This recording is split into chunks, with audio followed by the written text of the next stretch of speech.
Hello friends, मैं आपका दोस्त डॉक्टर सुनील कुमार और आप देख रहे हैं डॉक्टर कुमार एजुकेशन।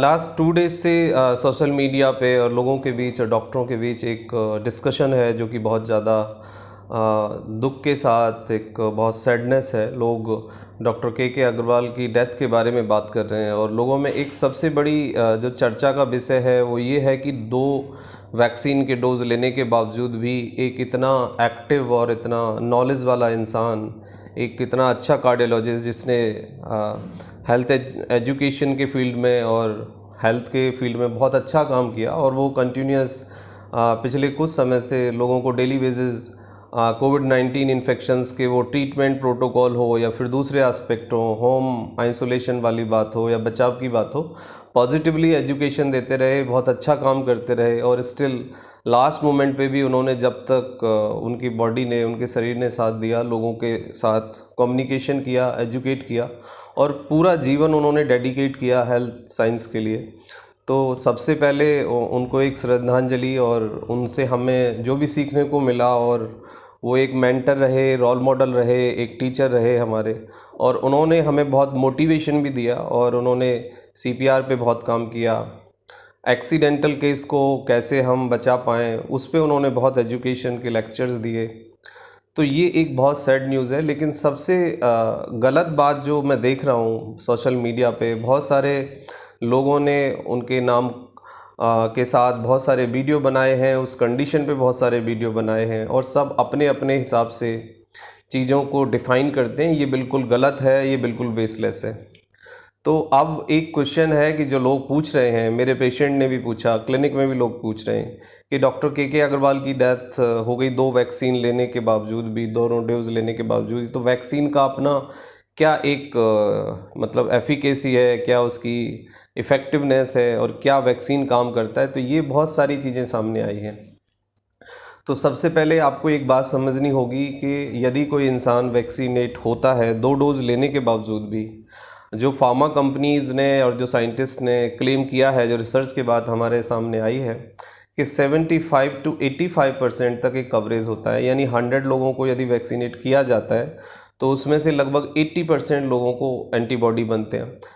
10% लोग ऐसे होते हैं जिनको एंटीबॉडी नहीं बन पाते और 10% लोग ऐसे होते हैं कि जिनको बहुत हल्के एंटीबॉडीज़ बनते हैं। यानी एंटीबॉडीज़ का नंबर बहुत कम होता है और वो सफिशेंट एंटीबॉडी नहीं बन पाते। कुछ लोगों में आप देखेंगे कि 1 डोज लगने के बावजूद इम्यून रेस्पॉन्स बहुत अच्छा होता है, बहुत रिएक्टिव इम्यूनाइजेशन होता है। जो यंग लोग हैं या जो फिट हैं उनमें लगभग 1 से 4 हफ्ते के बीच में कंप्लीट इम्यूनाइजेशन हो जाता है, पूरे एंटीबॉडी बन जाते हैं। लेकिन कुछ कोमॉर्बिडिटी है या एजिंग है या डायबिटीज़ है या किडनी का इशू है, ब्लड प्रेशर है या फिर कोई और ऐसा एक प्रॉब्लम है बॉडी के अंदर कि जो इम्यून सिस्टम से रिलेटेड है, कंप्रोमाइज्ड इम्यून कंप्रोमाइज्ड डिसीज़ हैं, तो उसमें कई बार देखा जाता है कि एंटीबॉडीज़ कम बनते हैं या रेस्पॉन्स बहुत मिनिमाइज होता है। तो इसको क्लियरली समझने की ज़रूरत है। आप वैक्सीन लेने के बावजूद 80% सेफ़ है, ना कि 100%। कोई भी दवाई या कोई भी वैक्सीन या कुछ भी अभी मेडिकल साइंस के पास ऐसा नहीं है कि जो आपको 100% प्रोटेक्शन दे सके। वैक्सीनेशन बहुत ज़रूरी है। 80% आप कवर हैं, 80% आप सेफ़ हैं।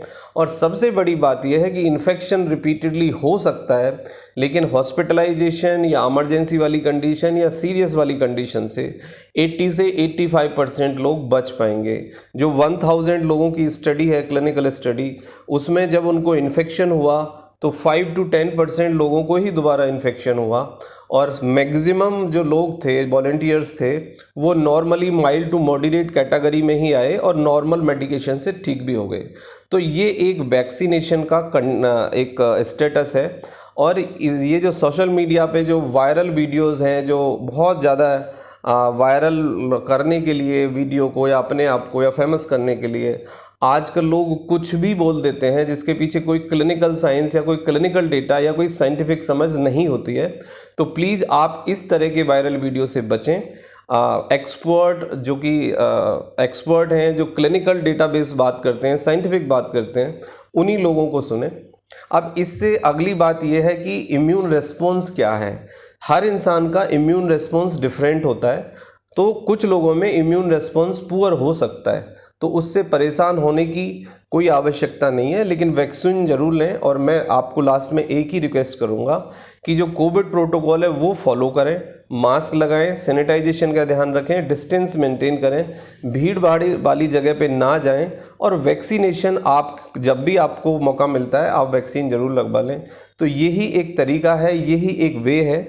कोविड-19 इन्फेक्शन कोई मतभेद नहीं करता है, वो डॉक्टर हो, एक्स हो, वाई हो, जेड हो, वो किसी को भी अपनी चपेट में ले सकता है और कोई भी इंसान सीरियस ट्रबल में आ सकता है और किसी भी इंसान को अपनी जान से हाथ धोना पड़ सकता है। तो ये एक खतरनाक इन्फेक्शन है जो कि बहुत तेज़ी से स्प्रेड होता है, बहुत तेज़ी से लोगों को अपनी चपेट में लेता है। तो इसका बचाव बहुत ज़रूरी है। बचाव के लिए वही 4 चीज़ें हैं, तो आप इन सब का ध्यान रखिए। चैनल को सब्सक्राइब करिए, आइकन बेल हिट करिए, कमेंट्स करिए और शेयर करिए। और सबसे जो ज़रूरी बात है कि आप अपना ध्यान रखिए और ये कोरोना वायरल जो इन्फेक्शन का प्रोटोकॉल है वो आप फॉलो करिए। Thank you very much and take care.